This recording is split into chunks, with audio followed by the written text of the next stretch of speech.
Según la división tradicional que hacen los historiadores para poder estudiar mejor los tiempos pasados, después de la antigüedad vendría la Edad Media. Sin embargo, cada vez son más las voces que reclaman la importancia de una etapa intermedia entre estas dos que acabo de mencionar y que se conoce como Antigüedad Tardía. David Hernández de la Fuente es profesor de Historia Antigua en la UNED y una de estas voces que nos proponen nuevas perspectivas sobre la Antigüedad Tardía.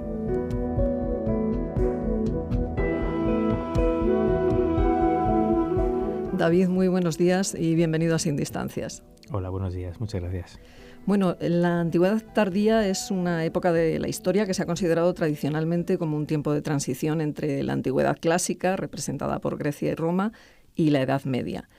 Pero, ¿qué hitos marcarían el comienzo y el final de esta etapa? Sí, en efecto, es una etapa de transición, como has dicho, muy interesante, que viene a marcar una cesura en la historia de Occidente y también de Oriente. Se puede estimar que empieza con el siglo IV, el reinado de los emperadores Diocleciano, por ejemplo, o Constantino.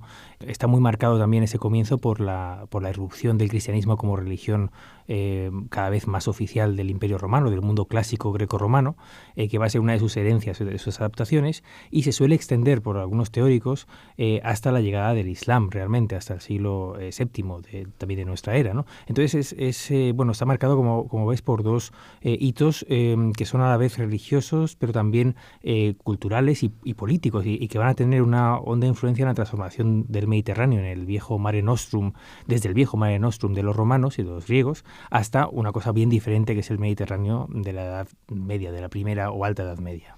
Sin embargo, ha sido una época que hasta hace poco se ha considerado como no poco importante, pero sí eso de transición, incluso con características negativas, ¿no? La caída del Imperio Romano, los siglos oscuros, la pérdida de la cultura de Grecia y Roma, la destrucción de todo lo que había construido Roma por parte de los pueblos bárbaros. En fin, ¿qué hay de cierto en todo esto? ¿Son tópicos que debemos de superar? Sí, en efecto, es una serie de tópicos historiográficos que han proliferado en la historiografía tradicional y que tienen mucho que ver con una concepción eurocentrista de la historia, una concepción decimonónica, positivista, que ve en Grecia y en Roma, por supuesto, pues los pilares de la civilización occidental, y en todo lo que sea foráneo, ajeno, semítico, bárbaro, germánico, eslavo, digamos, elementos de ruptura o de decadencia, de declive. Se habla a menudo de la decadencia del Imperio Romano, de la caída, del declive, de las invasiones. Bien, es una versión negativa que ha durado y que sigue durando en cierto modo, se sigue enseñando desde algunos desde algunos puntos de vista así, ¿no? Aunque realmente se ha tenido que revisar en la historiografía más reciente, pues sin ir más lejos, la historia antigua de Cambridge, esta colección, todavía en los años 20 o 30 todavía no se dedicaba un especial énfasis a este periodo, que es fundamental para comprender esta época de cambios históricos. El concepto de antigüedad tardía se debe a un historiador del arte de comienzos del siglo, que es Riegel, pero sobre todo se pone, digamos, de moda se pone en el candelero académico con la obra de Peter Brown, que es de los años 70, un famoso libro, The World of Late Antiquity, del 71, y una serie de historiadores que intentan estudiar este periodo desde un punto de vista diferente, con nuevas perspectivas. Es una historiografía que tiende a valorar otros ámbitos, otros fenómenos, es decir, el Imperio Romano, desde Gibbon se había dicho que el cristianismo lo había finiquitado, había contribuido a su desaparición. La espiritualidad tardoantigua, que es muy interesante por esa explosión de la espiritualidad, se analiza desde otro punto de vista, la historia de las mujeres, la interacción con los pueblos bárbaros, no tanto como un conflicto inevitable, sino también como una integración, una transformación progresiva de estructuras, de integración de pueblos en las estructuras romanas. En fin, hay otros puntos de vista que, por supuesto, tienen contestación. No hay que dejar de lado también que la historiografía que más ha recalcado estos temas es anglosajona o alemana, tendiendo a suavizar un poco aquello de la caída y de la invasión bárbara. Los alemanes hablan de la Völkerwanderung, ¿no? Las migraciones de pueblos, nunca hablan de invasión, aunque realmente fue violento, ¿no? Entonces hay muchos teóricos, Peter Brown, Bowersock, Ward Perkins, desde ese punto de vista que intentan encontrar nuevas perspectivas sobre ese mundo tan fascinante, que realmente es un laboratorio de lo que va a ocurrir en Europa, He mencionado, se enmarca entre el cristianismo, la llegada del cristianismo y su implantación, digamos, como religión de Estado, hasta el Islam, ¿no? Los dos grandes monoteísmos que van a perdurar en la cuenca del Mediterráneo. Hemos hablado de pueblos germanos, de pueblos eslavos, en fin, digamos, una serie de ingredientes que transforman la civilización greco-romana en algo muy diferente, que va a ser Europa, ¿no? Entonces, por eso es muy fascinante este periodo y hay que estudiarlo con ahínco, yo creo, ¿no? Bueno, de hecho, la influencia de Roma ha continuado hasta nuestros días, ¿no? A lo largo de toda la Edad Media e incluso más adelante, el latín se conservó como lengua culta y el derecho romano, pues somos deudores de él, ¿no? En la actualidad todavía. Claro, pero es una Roma muy diferente a la clásica, perdura mucho a través de Bizancio, que es el Imperio Romano de Oriente. Es una Roma que aglutina otros factores, otros pueblos, el cristianismo es fundamental, ¿no? Roma se convierte en un imperio cristiano desde Teodosio, ¿no?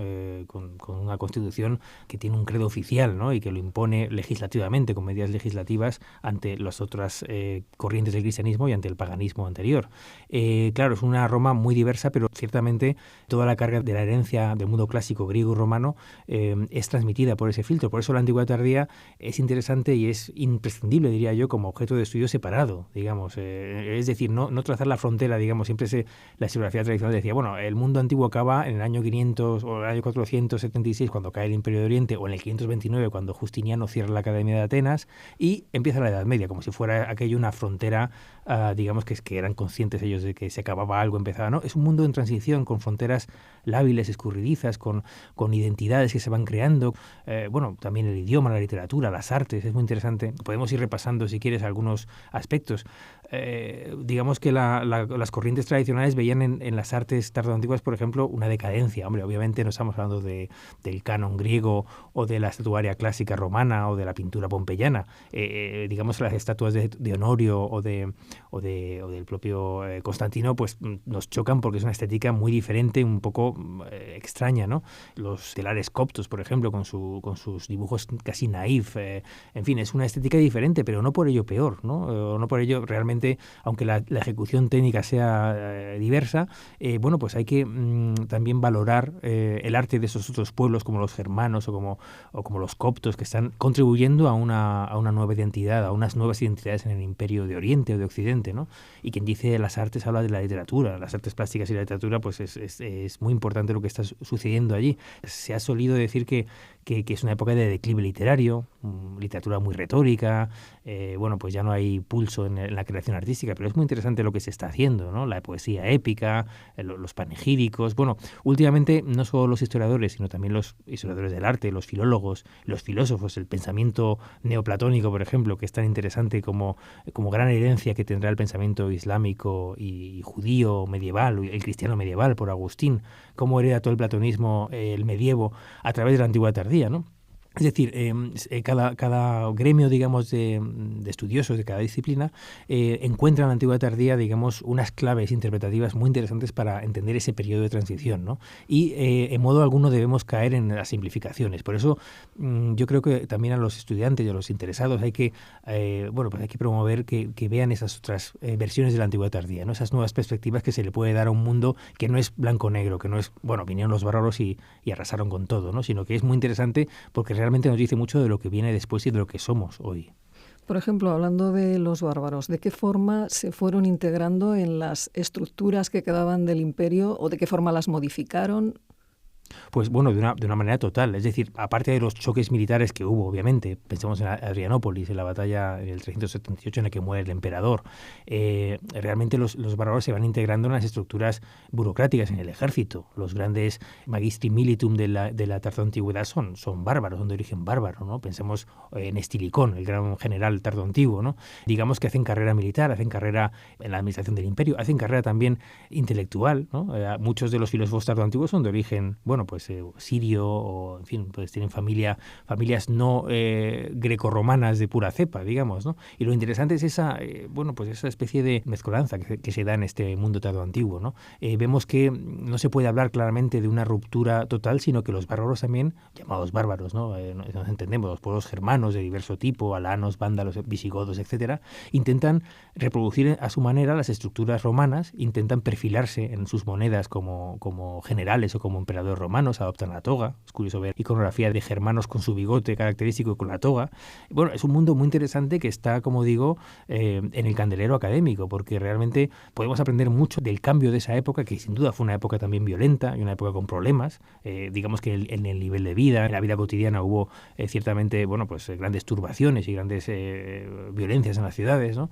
Pero realmente es un mundo que, por ejemplo, en Oriente es riquísimo. El Imperio de Oriente sabemos que, por supuesto, que se conserva muchos siglos más, hasta la caída ante los otomanos en el siglo XV, que perdura mucho más frente al occidente fragmentado. Pero ambos lados del medallón son muy interesantes, ¿no? Para constatar por qué Europa es tan diferente, qué está pasando también con Bizancio y el Islam, ¿no? Los primeros contactos de Bizancio con el mundo islámico son muy interesantes, ¿no?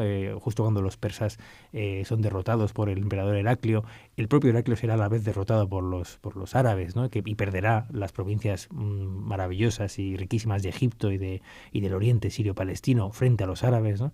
Y bueno, sí, es una transición violenta, hay episodios de conflictos militares, pero los árabes heredarán todo aquel mundo greco-romano o romano de Oriente, si queremos, para su filosofía, su medicina, sus artes, etcétera. Y grandes padres de la Iglesia, aún como Juan Damasceno, vivirán bajo el dominio islámico sin problema, ¿no? Bueno, en fin, es un mundo, como digo, que no es unívoco y que merece la pena que nuestros estudiantes lo conozcan desde un punto de vista, bueno, pues sin perjuicios, digamos, ¿no? De hecho, este renovado interés por esta etapa de la historia se está reflejando en que pues cada vez hay más tesis, más libros, incluso congresos, ¿no? Sí, en efecto, hay una proliferación de interés por la tardoantigüedad. Un profesor italiano, Andrea Giardina, hablaba de explosiones del tardo antiguo, ¿no? Desde los últimos 20, 25 años o 30 quizá más, hay un interés enorme, ¿no? Es un mundo también que se centra mucho en la espiritualidad, en la influencia del cristianismo, en el fenómeno como, bueno, por ejemplo, el de los monjes, el monaquismo cristiano.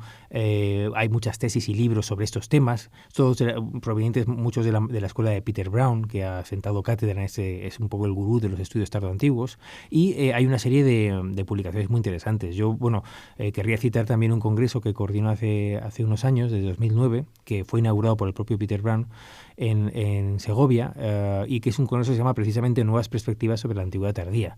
Hemos hecho 5 hasta el día de hoy y intentamos reunir a expertos de diversos ámbitos universitarios, desde la filosofía, la filología, la historia de las ideas, la historia del arte, y que nos den su punto de vista acerca de por qué este periodo merece la pena que lo conozcamos mejor y que lo estudiemos de una manera, bueno, con especial énfasis y de una manera diferenciada, ¿no? Que es un poco lo que defienden los estudiosos de este periodo, es la validez de su estudio como un objeto aparte, digamos, ¿no? Y sin condicionamientos de tipo, bueno, pues nacionalista, ideológico, que nos aparten del conocimiento que nos puede aportar como historiadores.